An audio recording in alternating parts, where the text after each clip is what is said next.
Good afternoon, good evening. We are live. What's going on, Concrete and Obsidian? Not too much.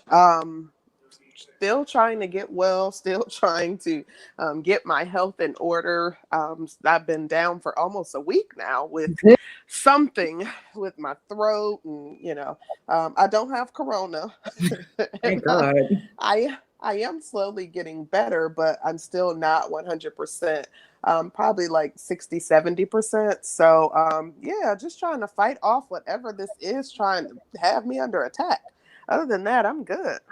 Well, honey, I think you sent that shit my way because I feel like crap. And Don't put that on me because I've been holed up yes. in the house. Like I did the whole ordering online groceries, and I had never done that because I actually like to go to the grocery store. I haven't. I've really like kind of been quarantining myself so that I don't spread my germs. Are you walking around in a suit yet? No, no. I see people walking around with Dollar Tree bags and stuff on their faces. Oh my I God. haven't, and on their shoes and stuff. I haven't gone that far. Not, I haven't gone that far into the weeds yet. Okay. Obsidian, what's going on with you? Hey, what's going on, y'all? And glad to be here, ladies, and glad for everybody tuning in. Looking forward to a insightful discussion. Please excuse my voice. I've been on the air better part of 6 hours today, so Oh wow. Yeah. SKC is running a little, well, no, he isn't. He's right here. Excellent. Hey, SKC, what's going on? Hey, what's going on?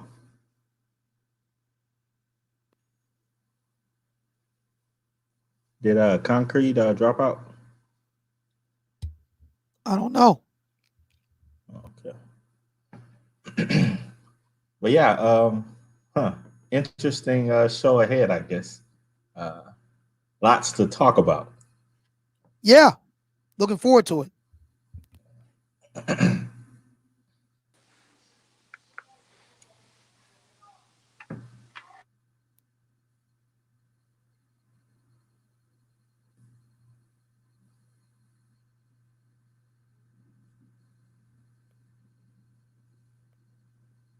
Before we go on, Obsidian, I was surprised at how many.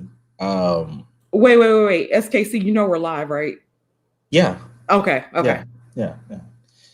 I was just saying before you all kind of officially start things, I thought it was interesting how many replies and claps that I got on that story. It's the traction that that I got on my Medium account just on that story alone was like well close to 700 people so far. So it's like, wow, that's interesting. Wow, that's what's up. I like Yeah. that. I like Yeah. that flows right into tonight's discussion. That's good.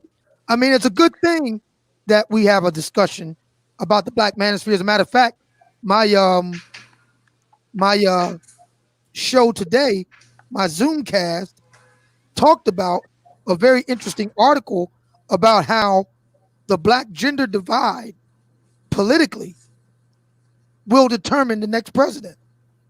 Wow. Black Well, men are steadily trending GOP. Black women are doubling down on the Democrat Party. This flows right into what I've been saying for 5 years. As a result of black men and black women finally being free, racism just simply is not an issue like it used to be. It's just not. And that means black men and black women are discovering that we're not having as much in common anymore. And that's being expressed at the ballot box with national implications. Yeah. Yeah. well, regarding the actual topic, though, in reference to tonight's show, um, we wanted to kind of speak a little bit about this article, and then we'll kind of dialogue a bit. But we wanted to kind of speak a little bit or speak to the article um, from a woman's point of view or a woman's perspective. just kind of off the bat, because first and foremost, I have to say that I don't typically read articles that are written in I'm sorry, was that was posted in the Negro Manosphere, right? On the negromanosphere.com, the actual article, correct? You talking about Fountains or my response? No, actually Fountain's article. No, Fountain's Where article was was it on Medium. posted? It was on Medium. Okay. Um, I've never, and I do generally get your newsletter, so you're you're a very prolific writer and you're very good at articulating your thoughts and putting them down on paper. But I thought the article in and of itself was just, well read, period. I thought that it was a pretty interesting article. Um, I would recommend it. I thought it was a good read. Now you're talking about Fountain. Fountain's article, just, Right. I thought that it was more objective than most of the writings that I have had the opportunity to see that relate to this space. And I was actually pleasantly surprised when I read the article. Well, actually, there hasn't That's been any other interesting. articles written on the Black Manosphere, so it's hard to get a point of comparison. Anything, I guess, that relates to the Black Manosphere. Well, again, it's hard to. I mean, who else has written about the Black Manosphere? Well, the Black Manosphere is generally referenced in many writings from people in this space. No. I mean, outside of the Black Manosphere itself, who else has written about the Black Manosphere other than Fountain thus far? Well, I don't know anyone outside of the Black Manosphere who's written about it. Okay, so there's really no point of comparison. Well, regardless, I thought that it was a good read, and I would recommend it to, anyone who might find it interesting. It's not, it's different than the writings that you see that even reference or relate to the manosphere in any way. I found it interesting. Well, I would like to know what you found interesting about it, but first, Supreme King, you want to say something? No, I was actually asking the same question from Concrete Rose, since she brought it up and wanted to start there. Like, what are some of the particulars that you found interesting? And you also used the word objective. So I'm interested in seeing how you. Yeah, the fountain.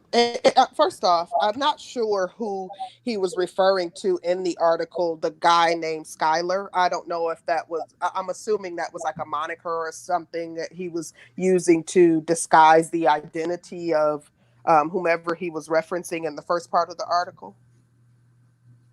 I don't know, like background information. I have no idea who that is. I have no idea. Yeah. Okay, so That's in been the a actual question. article. In the actual article, he referenced someone named Skylar. And that was in the beginning of the article. That's who he was talking about in the first several paragraphs of the article. But I found it interesting that I was expecting it to be something that would berate women and that would be negative towards Black women.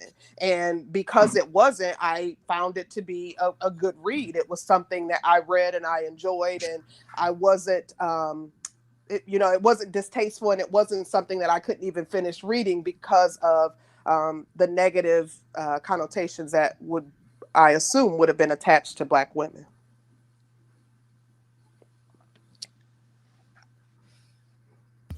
Okay. So therefore, like I said, I found it interesting. Yeah. So what is it that you found so objective? The point of view that he was coming from.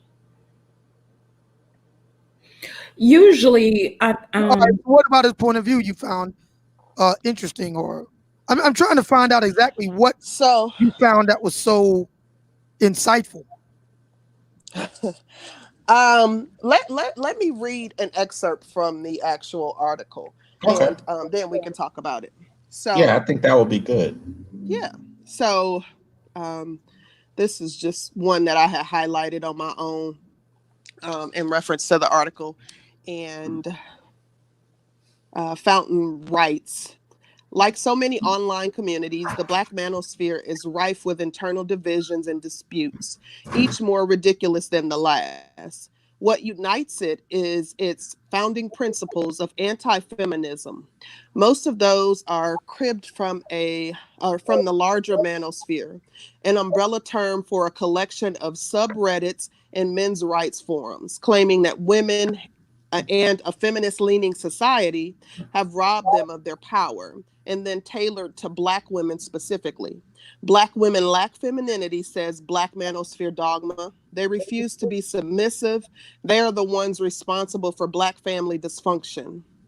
As with the manosphere at large, the Black Manosphere traffics in jargon that makes them sound somewhat like a Matrix superfan, whose experience with actual women doesn't extend beyond fantasy. Red pill ideology casts followers as visionaries who dare to see through the illusion. They divide other men into alpha and beta categories to denote their power and status. Beta bucks, for example, is a term used for weak men whose only value to women is as sugar daddies. Sexually empowered women are denigrated as riding the cock carousel until they hit the wall in their mid 20s and their sexual market value drops. The 80-20 rule dictates that women find only one out of every 5 men attractive enough to have sex without added incentives like money, at which their hypergamy or a drive to marry up a class kicks in. Okay. I think that just reading that, if I was someone who had no idea what this space was, I would get a good picture of what the Black Manosphere is just from reading that. I think it's it's a pretty accurate depiction. Really? Yeah, I do. So what's wrong with it? There's nothing wrong with it. Okay. In my eyes. So what the Black Manosphere is saying about these claims are true then? Well, would you guys disagree with the article in total, or do you feel like some of the parts of the article is true? What we're dealing with, Concrete Rose's reading of a section of it, she found it to be accurate. I found it to be accurate. So what's the problem? Black women, we're talking about Black women here. Black women are hypergamous. The Black Manosphere. No, I was saying but they are. I find his depiction of what the Black Manosphere is, his description of this space accurate is what I was agreeing to. But it's based on the claims that are made. Well, I differ a little bit from what Obsidian is saying, in that I don't feel as though it was very accurate. In the article, he states that he kind of surveyed the manosphere for about 20 months. So this was the culmination of many articles that he wrote. It's the fifth, actually. And okay. Yeah, so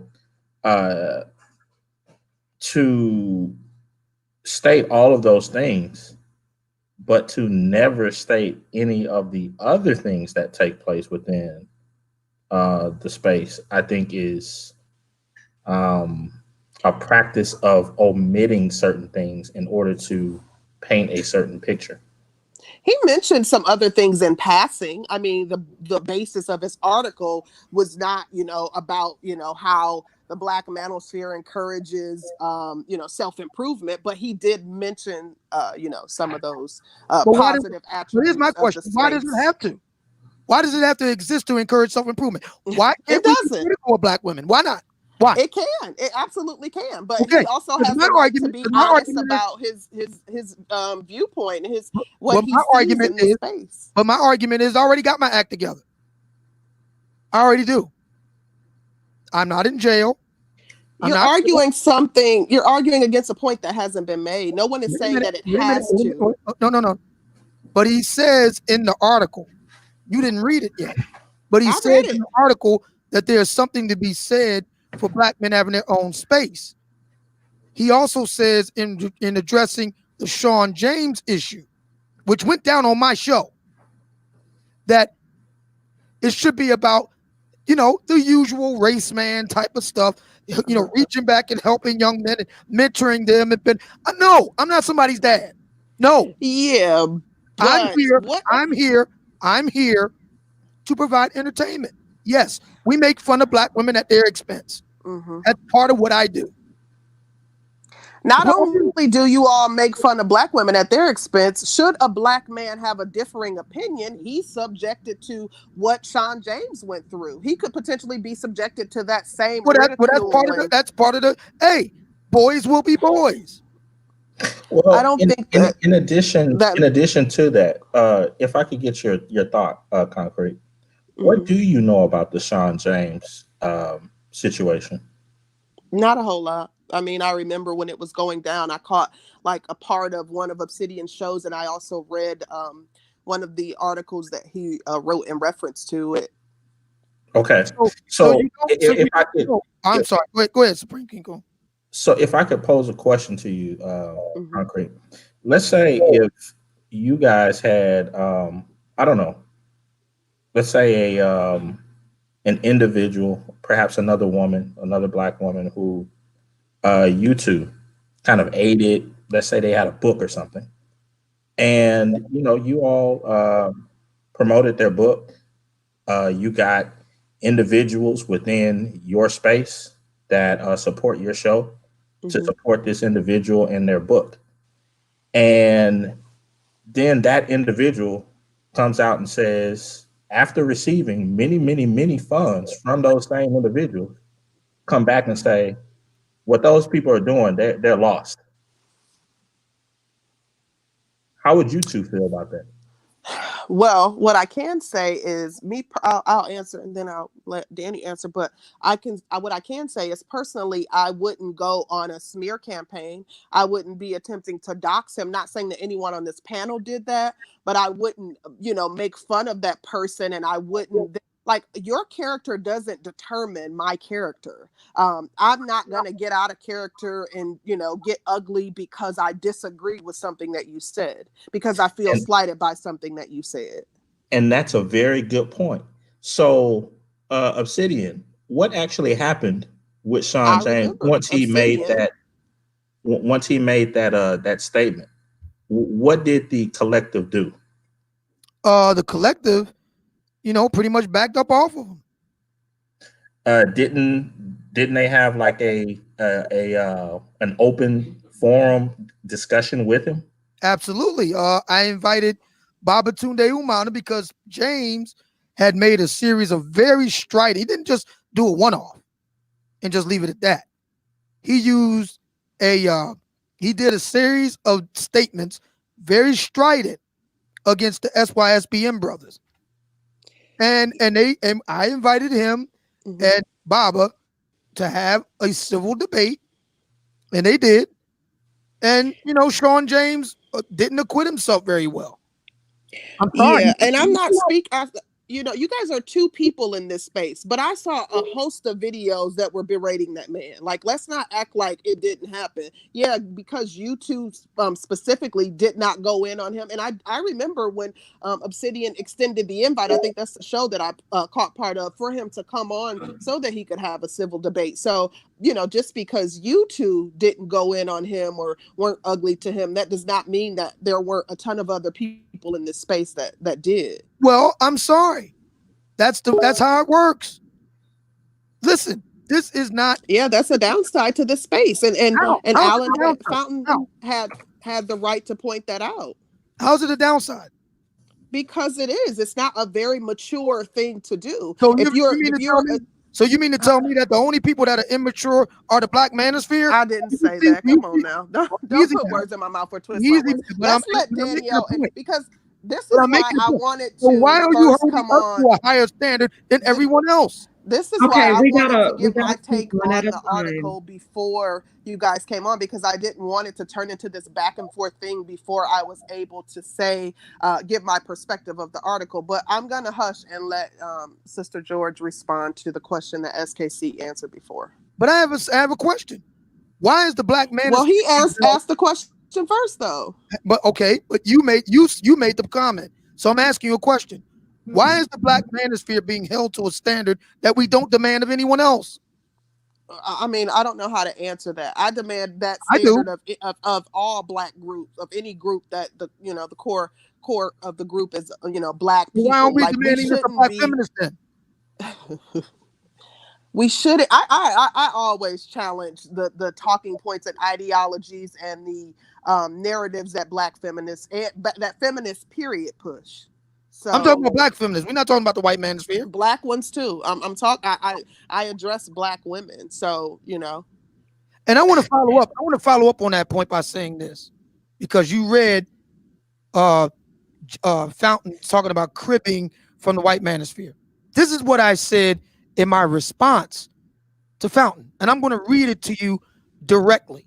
Okay, this comes from the Black Manosphere, Negro Manosphere website, and I'd say here the following. All of which begs the question that Fountain raises in his piece.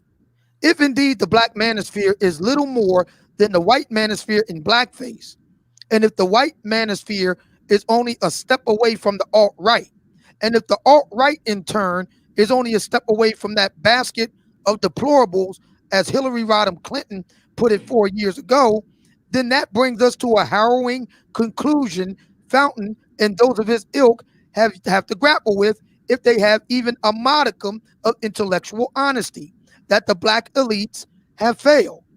See, if you follow the daisy chain above, you will have to come to the conclusion I've also laid out above. Why? Because that is the conclusion analysts and pundits came to in the days and weeks following Donald Trump's historic election. For more on this point, see, Donald Trump's victory is nothing short of a revolution, November 6, 2016, The Guardian. Failing elites are to blame for the unleashing of Donald Trump, May 17th, 2016, Financial Times. Liberals struggle to understand Trump victory, November 10th, 2016, The Hill. I call it historic, and not only due to the deplorables vote, which has already been established and documented, also comprised the white manosphere and alt-right, but also because a record number of Black men turned out in favor of Trump as well. And in the interest of full disclosure, I am one of them. Back in 2016, the estimated percentage of Black men voting for the GOP hovered around 15%, a number not seen since Nixon. And the current polling numbers place that support somewhere between 25 and 40+%. Either number, if it materializes at the polls this November, mean a landslide win for Trump, the likes of which we haven't seen since Reagan beat Mondale in the 1980s. Trump's electoral win at the hands of the white manosphere, alt-right, and basket of deplorables was rightly seen as a referendum on the track record of the white elites, left and right, and the poll numbers were overwhelming. So if indeed this is the hill that Fountain wants to die on, so be it. Then he will also have to concede that the very existence of a Black manosphere in the first place is a tacit admission that Black elites, and Fountain being a doctoral student of history at Indiana University Bloomington will soon be one of them, have failed. Which brings us round robin for why I and my peers created the Black manosphere in the first place. Because the Black elites, almost all of whom are rabidly on the left, I might add, either overlooked and more than likely mocked, marginalized, and attempted to demonize the rank and file Black man and his concerns. This was borne out in the discussion I had with Brown University academic and the Merton P. Stoltz professor of the social sciences and economics, Dr. Glenn Lowry, who was a special guest on my live show last fall. He openly admitted that the focus on Black women and by extension the fractious nature of relationships between them and Black men lay at the heart of what he saw as the dystopian reality that is Black America today, as well as admitting the utter failure, for whatever reasons, of the Ebony Tower, that is to say, Black academics and scholars, to correctly assess what besets us as a Black people today. And anyone with a bit of knowledge in the natural sciences knows well that nature abhors a vacuum. Something would fill the void. Don't hate because the Black Manosphere stepped in to do the job that Black American elites couldn't. Aaron, boom. Ooh, that was a mouthful. Yeah, that's just gonna say the same thing. Yeah, and when the city and our rights, it's very powerful. A lot of things in that can be quickly glossed over, and I really think that individuals here should take a look at the article and really see all of the different points that he's talking about. But there was one thing going back to this Sean James thing really quickly. In Aaron Fountain's article, he stated that he kind of glossed over the issue. He said that that Sean James basically just warned individuals about the risk of dating overseas, and that was an outright lie. Okay. How so?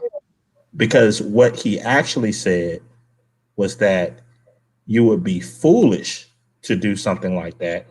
And he showed a video of some guy that got killed overseas, some Black dude that got killed overseas.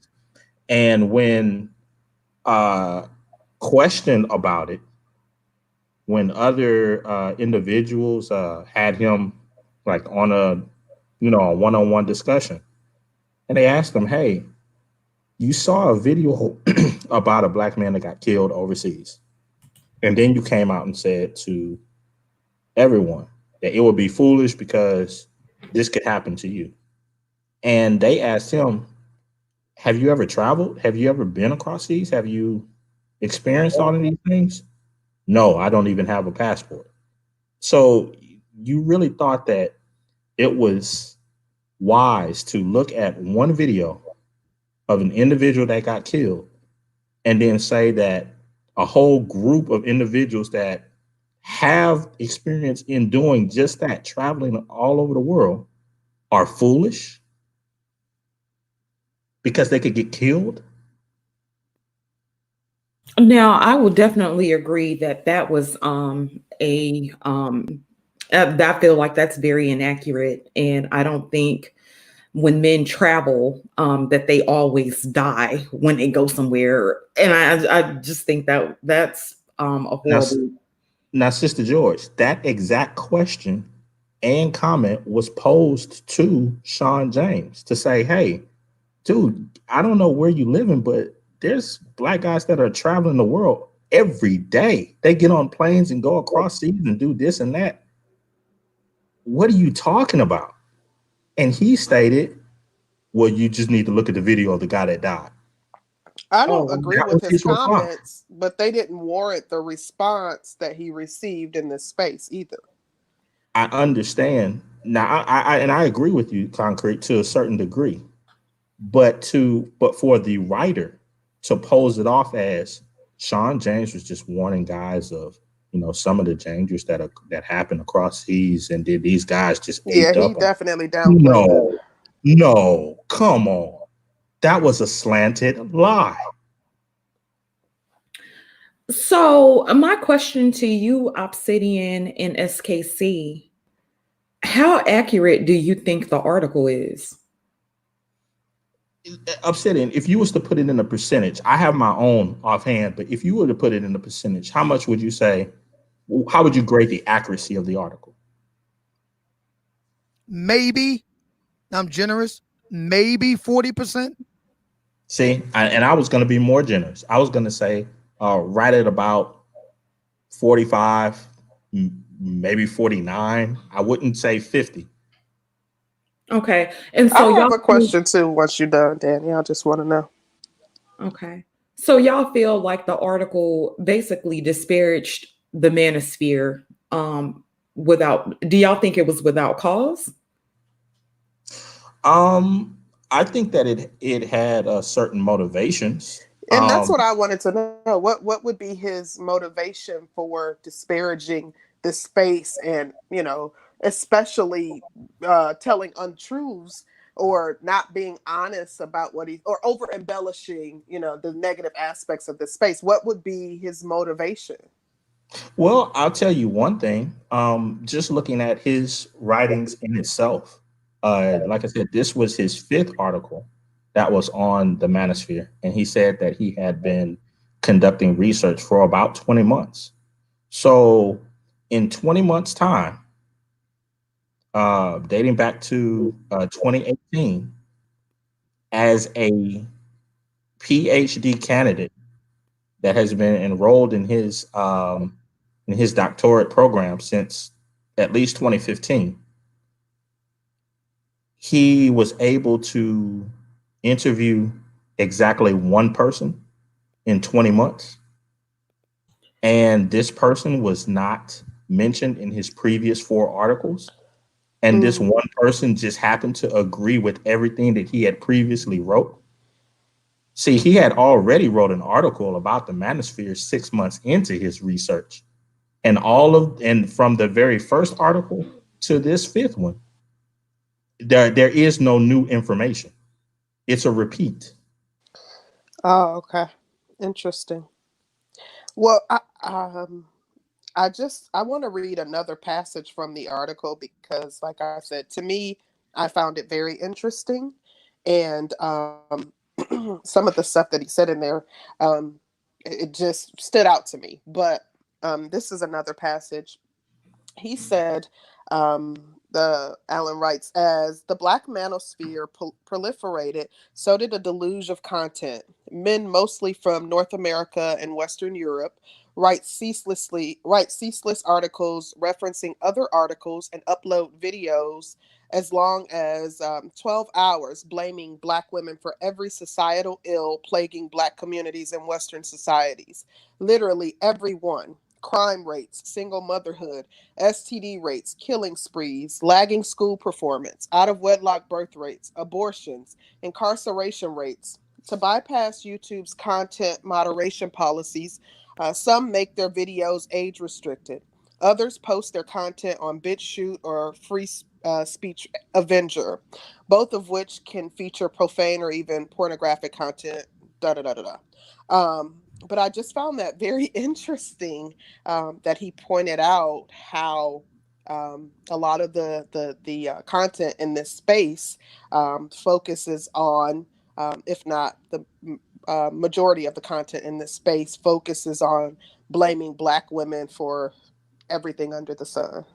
Well, why do you find it? I think it's pretty accurate. I think it's pretty accurate that that's what I see in this space. Yeah. I think it's pretty accurate what the claims that are being said.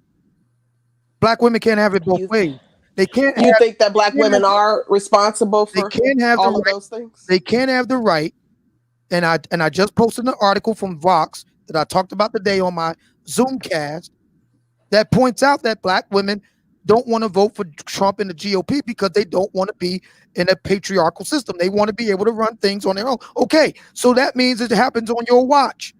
If you got Black boys underperforming in school, that's because of you.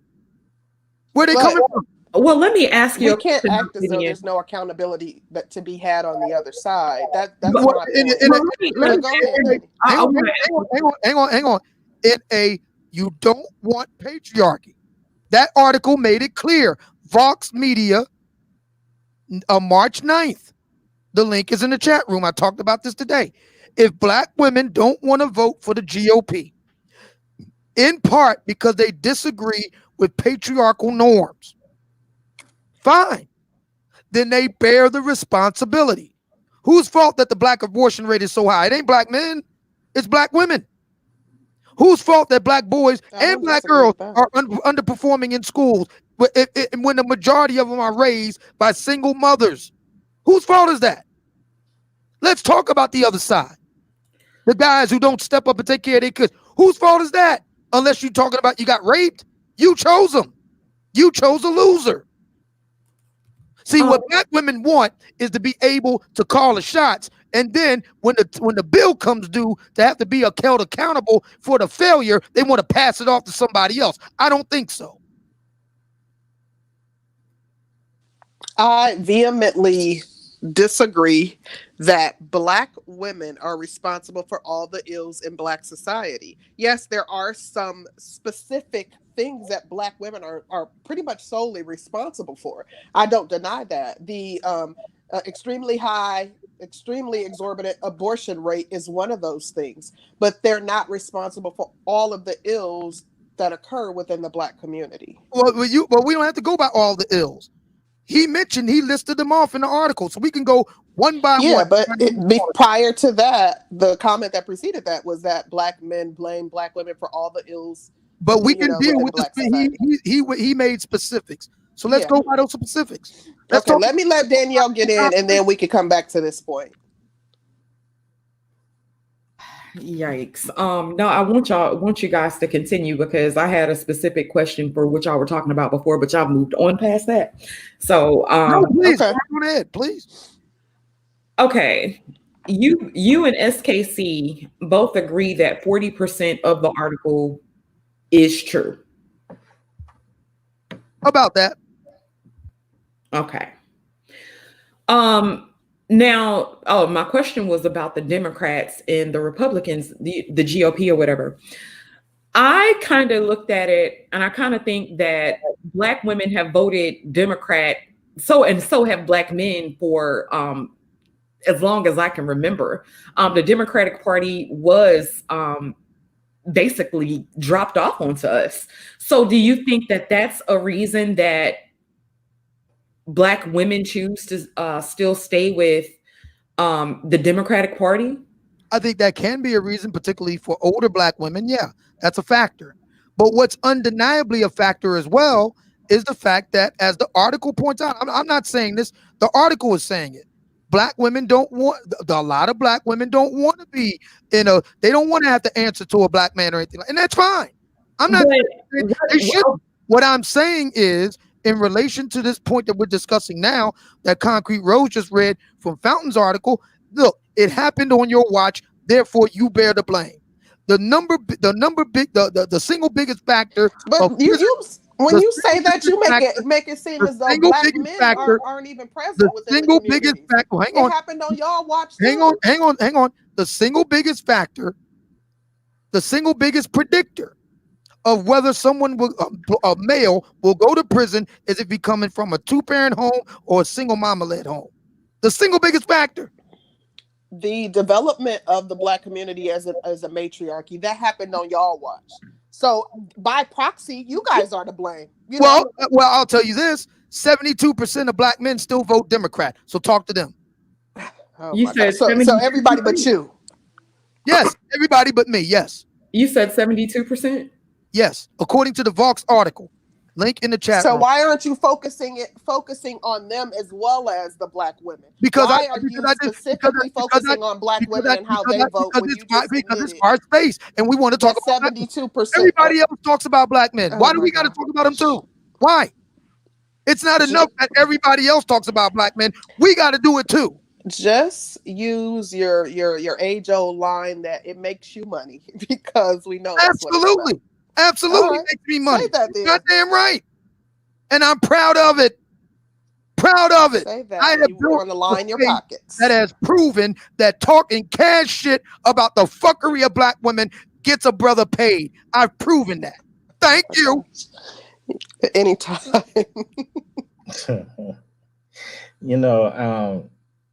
One thing that I'll make mention of what you covered in that article, those different points that you said that that the black women are being blamed for.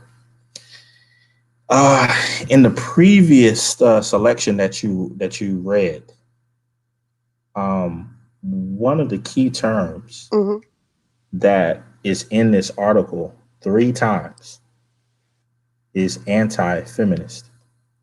And I wanted to ask you too about that. Why should black men automatically be feminist? I'll let Danny answer, then I'll go. I don't think Concrete and I share the sentiment that Black men should be feminist, nor do we share the sentiment that anyone should be feminist. And it's interesting that he says that the space is Black feminist, but then I would challenge him to ask what's wrong with that. What's wrong with an anti-feminist mindset by the Black Right. men in the Like, space? what's wrong Right. with being anti-feminist if feminist hasn't benefited us as a group and as a collective of Black people? Then what is really the point? I just don't understand. Like, if somebody's anti-feminist, because I'm anti-feminist. Right. We both understand the destruction that feminist mindset and feminist ideologies and having that pervasive, mindset and being brought up in, with the feminist agenda being pushed in everywhere and everything that's done around you, how that impacts communities. Like, we understand it. We speak out against feminism on pretty much every show that we have. So that is one point that I would agree with Danielle. Like, I don't understand the what's negative about having a group of men with an anti-feminist mindset. I think that So that brings up an interesting thought then, because by using that term 3 times when describing this sector of individuals, and then using the term ally in the title, isn't it kind of linking that in order so he's pandering? No, not pandering, but isn't that kind of linking or insinuating that in order for you to be a true ally to Black women, that you need to be a feminist? Yeah, I can see you making that correlation. I really can. Go ahead, Danny, and then I'll make another comment because something just dawned on me. Okay. So you guys, and I think that we probably can all agree that the guy is a feminist. He's a feminist. Correct. Can we all agree to that? Correct. Well, and that was kind of tying into what just dawned on me. When I asked the question, what would his motivation be? Understanding that he is in the process of completing his doctoral program, and he's, as a result, he's doing these writings. I understand that it is quite possible that he is pandering. Right.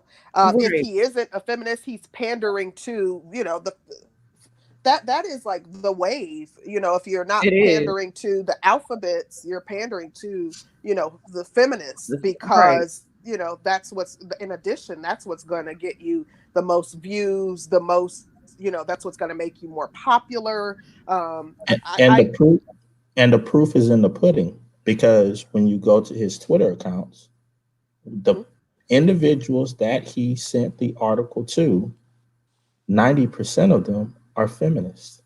Staunch. That makes now I definitely can see that, because most feminists, they absolutely abhor these male supremacy groups or sectors of different social media sites. So yeah, it makes sense. So we all also can agree that that's part of the motivation. If he knows that he can get support, and a lot of support, by being a feminist, wouldn't that be that? Because that kind of seems like part of the motivation. I don't know if I necessarily think that he agrees with everything that he wrote in the article, but he is a feminist. So, well, I will say this, and I don't know if he's doing it to pander or if he himself is an actual feminist, but I will say that despite that, I personally saw some truth in some of his writing. I mean, I can't deny that, because of the belief that he could potentially be pandering to, the popular group. I saw some truths in his writing. Well, Concrete Rose, I asked this question to you, and Sister George as well. isn't a lie of omission partially truth? Yes. It's a lie to me, but you know, I look at it as a lie. If you omit facts, you're lying. You intentionally omit facts and you're lying. But Now Danny, think about that for a second, especially when you consider a lot of the terms that he used for his glossary. Notice how there are no terms that circle within the Black Manosphere that were not created by Black men, such as beta male Coon, yeah, I was surprised that he didn't include level up, get the divest, bag. all of those things omitted. Yeah. Any talk of, like, for instance, your show, he made it seem in the article as if it's just a bunch of angry torch carrying men arguing and fighting with each other, as if women aren't in this space at all, interacting. Yeah. No, I'm not sure. Danielle, what percentage of the article, because I just finished speaking about how I believe that there were some truths that were written that he wrote. What percentage of the article would you say, if any, did you find to be true based on your experience in the space? I would say about 50%. Now, to be honest with you guys, had we did this talk earlier, let's say last month, it probably would have been lower, as far as what I found was true. But as content creators and as with our channel, we've been subjugated to a lot of the things that he mentioned in the article by simply being in the space. But now let me say this. There are some men, and Obsidian is one of those people, who welcomed us with open arms and offered to help us if we needed anything. And if we needed any direction, he really offered help. And we've had other men, we get a lot of cash apps. I think most of the time our chat room is about 120 on average sometimes. So I think I do think we receive a lot of support from the Manosphere, but I can't lie and say that I haven't felt attacked by the Manosphere as well. Yeah, I mean, something. And so, and you know what? Let me correct that. Because I don't want to put a certain light or make it seem like it's just everybody attacking us, because it's been one group of people that have kind of been on us really hard. And so I don't want to, because everybody else has been pretty friendly and they've been welcoming. And so I don't want to put that on everybody in the Manosphere. Yeah. Well, if I could follow that up with one question, because you did say, it kind of been attacked. Who in the Manosphere has never been attacked? And I wanted to talk about that. This is the thing. It's not a factor of who hasn't been attacked, but why are y'all attacking when it's simply, and maybe I'm reducing it, but we all have different mindsets. We all have different backgrounds. And so, but then this is me as a woman coming into a space where I kind of feel like we were ushered into the space, but I don't necessarily think that because everybody has been attacked that makes it right. Okay. That makes sense. That makes sense. If I could ask you all another question, and let me cue it up real quick so I could get the exact wording from him. Okay, so this is what he says. He says, what unites it, talking about the Black Manosphere, is its founding principles of anti-feminism. Do you believe that the entirety of the Black Manosphere is united on the front of anti-feminism? Yes. I think that they are Um, united under the guise of their disdain for black women.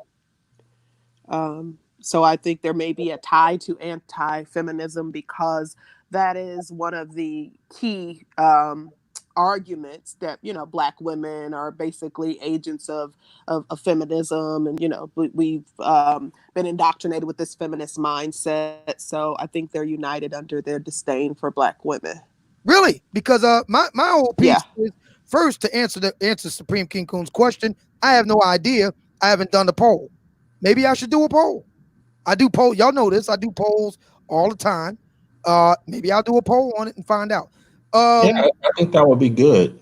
Yeah, I mean, I would have to ask Aaron Fountain, how does he know this? Because I don't even know that. I can't speak with such stridency and confidence the way he can on that question. Second, I don't give a shit about the feminism.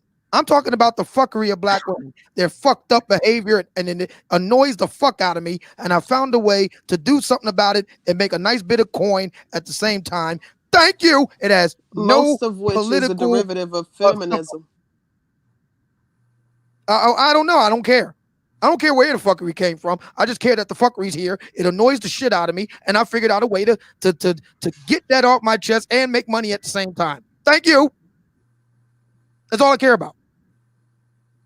So for me, the question is moot because I don't need anti-feminism or anti-black feminism to talk about black female fuckery.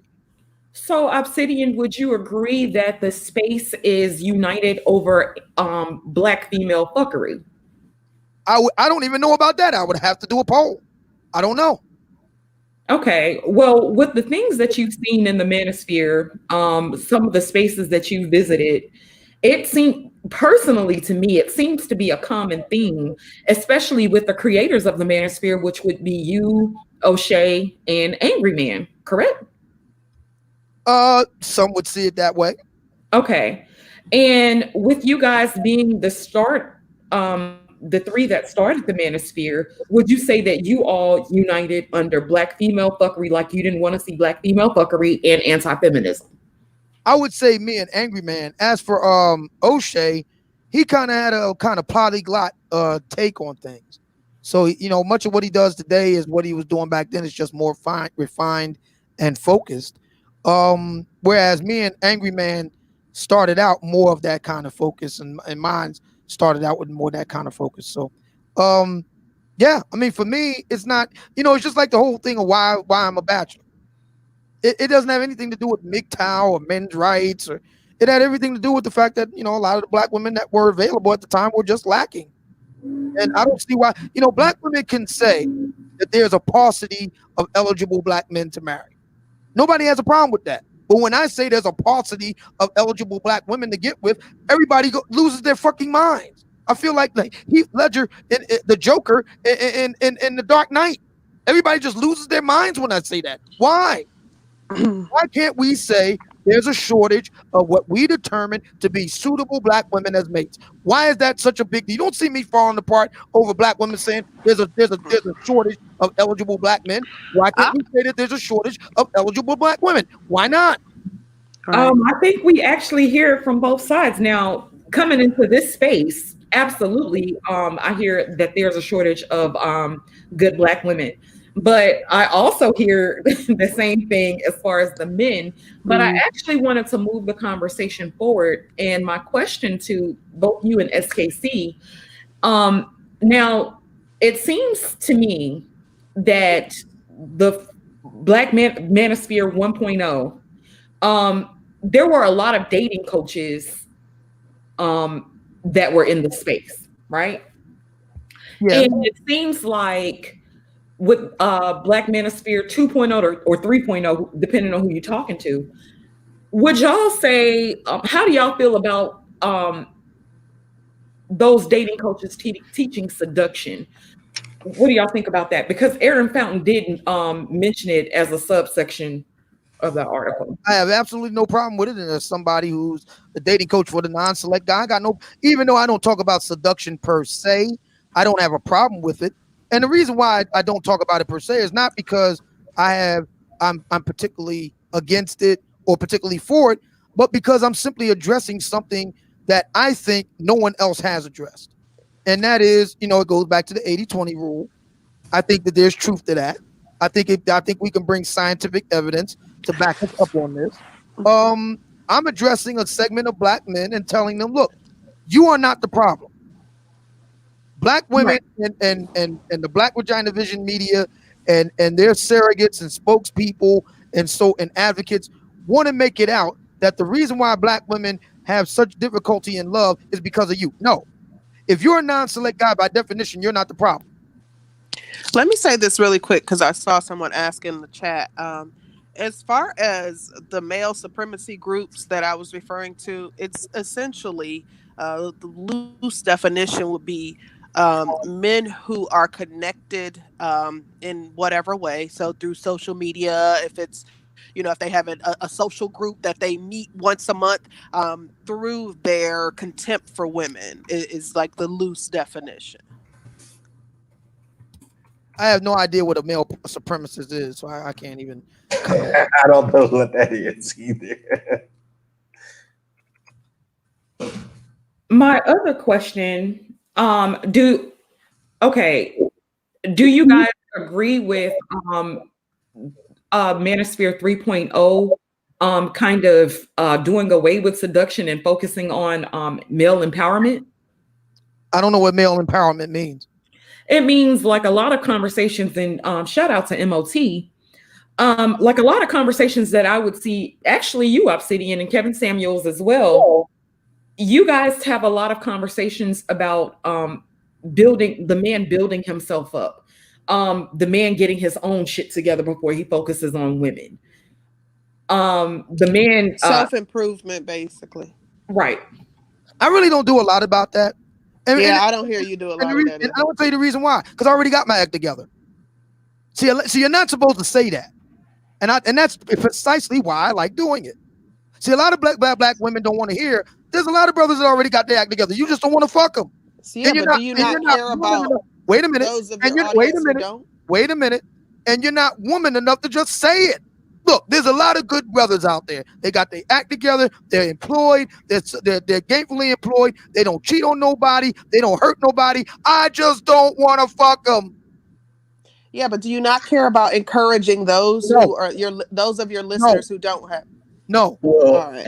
and I'll answer the reason why. I knew the answer. I just wanted you to say it. Cool. I'll tell you the reason why. I'm not aimed at. Listen, I'm not your dad. God bless St. Kevin. He is truly doing the Lord's work. But I ain't St. Kevin. I'm the Grim Reaper. I ain't here to be your dad. I'm not here to raise you up. I'm speaking to the brothers like me, and there are millions of us. We already got our act together. We already on point. And we find a lot of black women lacking. And we found a way to do that and have fun and make money, and we're going to do that. We already got our act together. We already on point.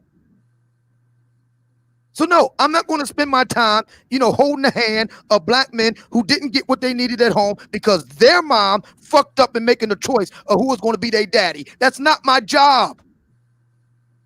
My job is to provide entertainment for guys like me, early retirees, brothers that did their bit for king and country.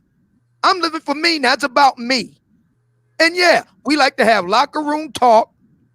We like to poke fun at the black women's fuckery at their expense. We have conversations about serious things, but we ain't about raising up your kids. I ain't Uncle O like that. Sorry. Okay. Man of Tomorrow wanted me to bring up the definition of seduction. Seduction is the process of deliberately enticing a person to engage in a relationship to lead astray as from duty, rectitude, or the like, to corrupt, to persuade, or induce into engaging in sexual behavior. What about it? He just wanted us to bring up the definition of it. And so I'm sure he'll follow up with a thought concerning it. And I do think you all do have a point when it comes to the Manosphere 3.0 and how they speak about some um, ideals about improvement and so forth. But the thing that I think is missing in that equation is that a lot of the guys that Obsidian are talking about automatically understand that if you're going to get to certain points that there's just things that you're automatically going to have to do. Um, it's I think some people need um, I would say detailed instruction on how to do smaller things such as putting together a good resume or um, working out or how to wear a suit. Okay. Some people, hey, they grew up in a household where that was those things were automatic. It was for It me, is, it is what it is. but then again, I had a dad and a granddad in my life, so oh well. So, do you guys want to? Do you go ahead? I was going to ask, did you guys want to start taking questions from the audience?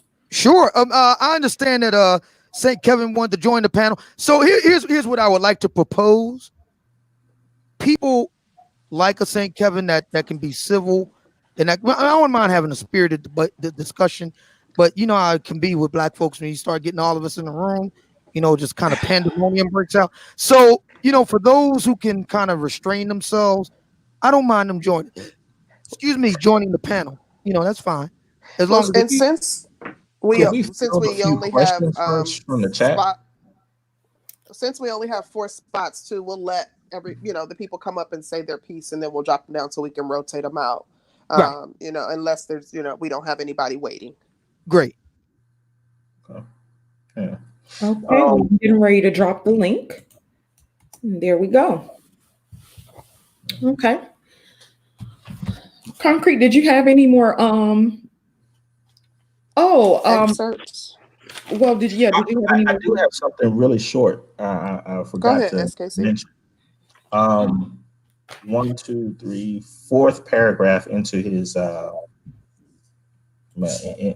article, he states one YouTuber he followed talking about Skylar blocked him on Discord in a Discord chat room because he could not recite the pillars of Save Yourself Black Man. Yeah. SYSBM has no pillars. Okay, What is he maybe talking we meant tenants.